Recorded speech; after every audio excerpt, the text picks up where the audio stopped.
ये इसमें पहला क्वेश्चन है, कह रहा है पासा फेंका जाता है।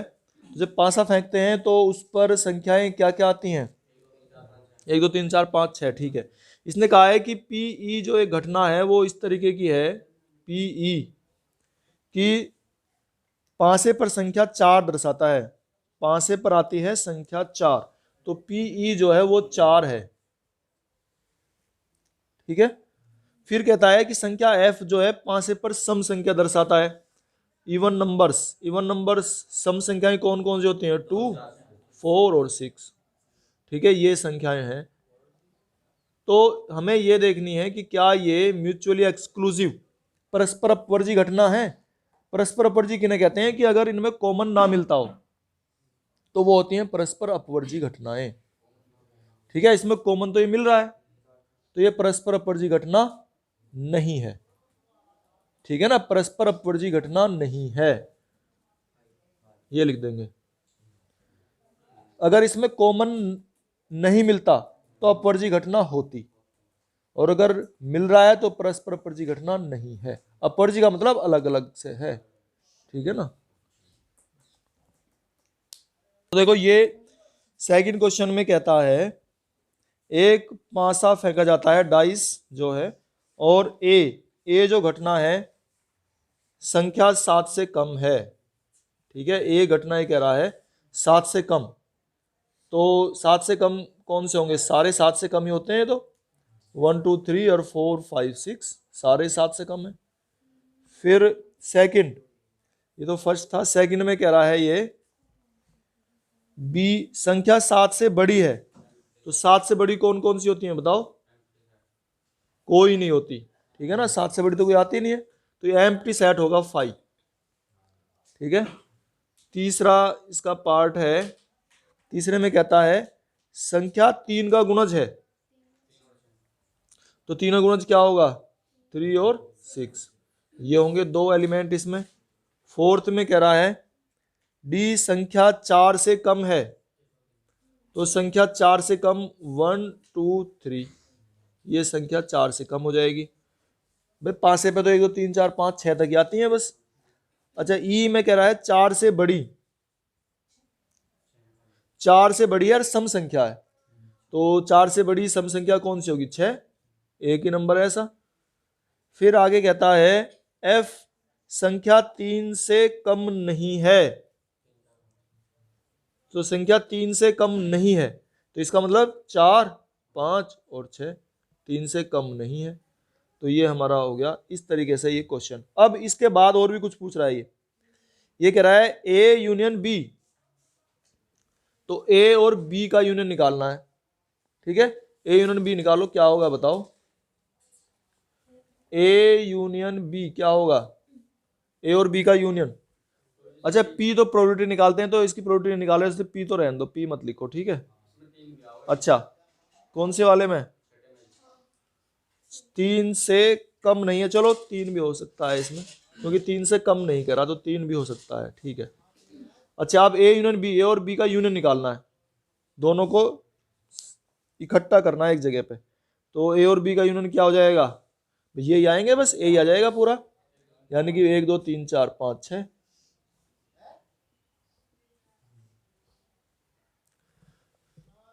ए यूनियन बी हो गया। फिर कह रहा है ये ए इंटरसेक्शन बी, ए और बी का इंटरसेक्शन जो इनमें कॉमन है, तो 5 हो सकता है इनका, यानी कि एम्प्टी सेट, कॉमन तो इसमें है ही नहीं।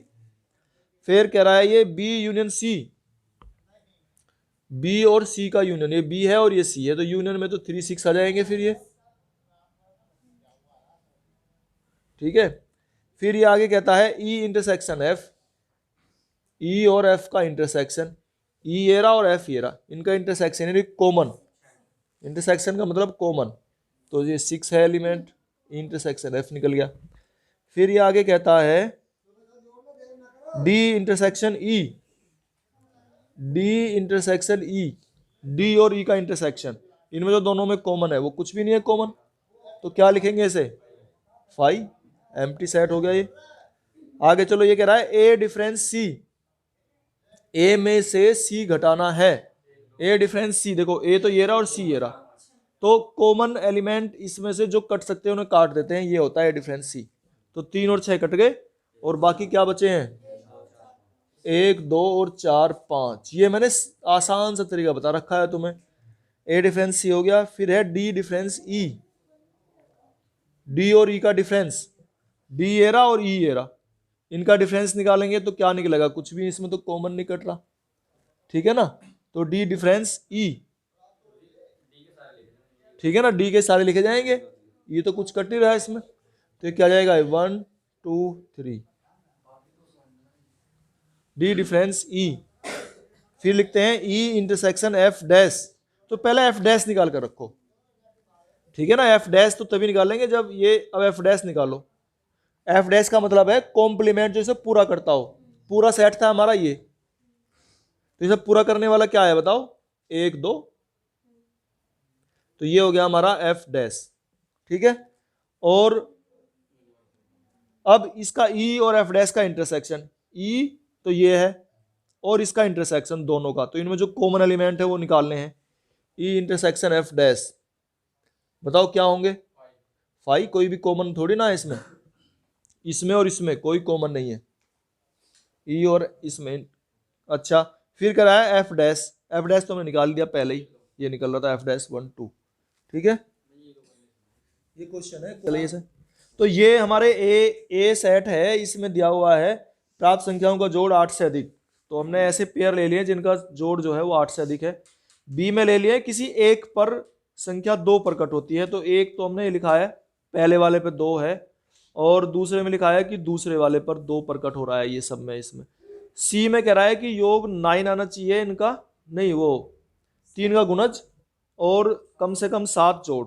तो तीनों गुणज ये लिख दिए हमने, तीनों गुणज ये होते हैं 9 कटता है या फिर 12, ठीक है। अब इसमें अपवर्जी पूछ रहा है हमारे से कौन सी अपवर्जी घटनाएं हैं। तो अपवर्जी का मतलब है म्यूचुअली एक्सक्लूसिव, यानी कि जिसमें सेम ना मिलता हो, कॉमन एलिमेंट ना मिले। तो अगर हम ए और बी को देखते हैं तो इसमें हमारा कोई भी कॉमन एलिमेंट नहीं है, क्योंकि इसमें 2 आ रहे हैं, 2 इसमें किसी में है ही नहीं, तो म्यूचुअली एक्सक्लूसिव है ये अपवर्जी घटनाएं हैं ए और बी।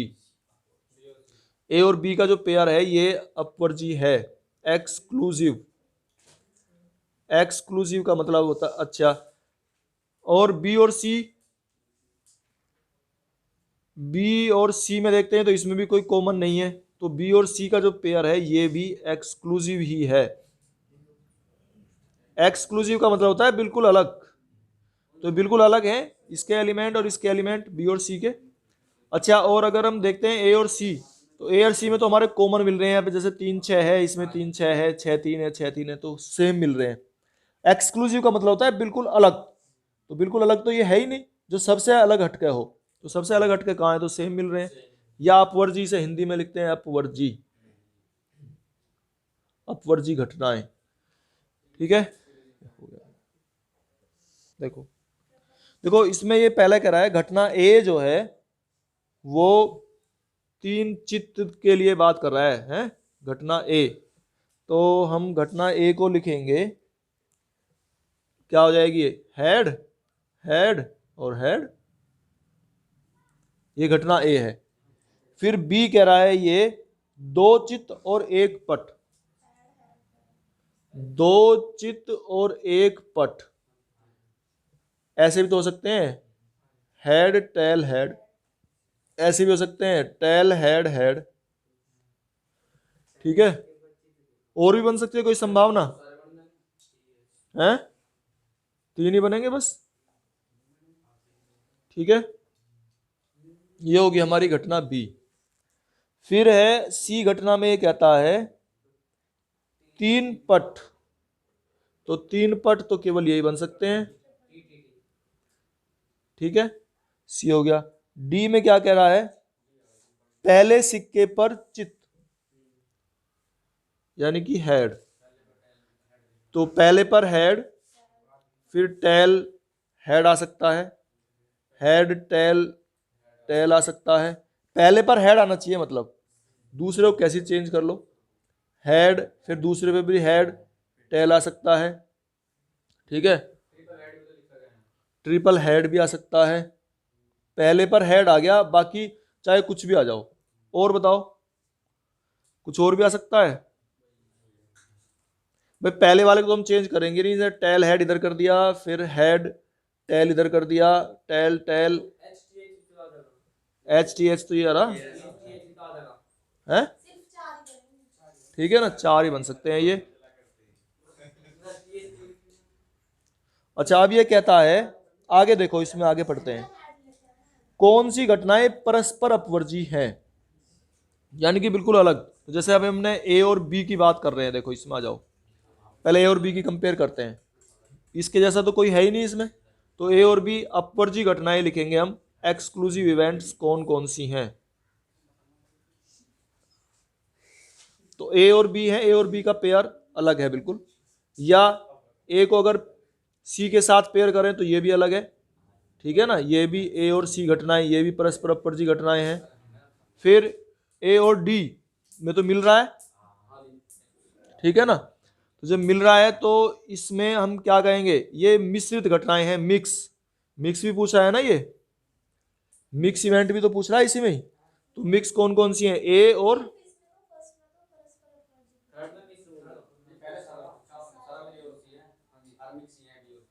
अच्छा चलो पहले अपवर्जी ढूंढ लेते हैं। अच्छा इसमें फिर देखो ए और ये निकाल लिया, फिर बी के साथ देखिए जरा पेयर करके, बी और सी में देखना,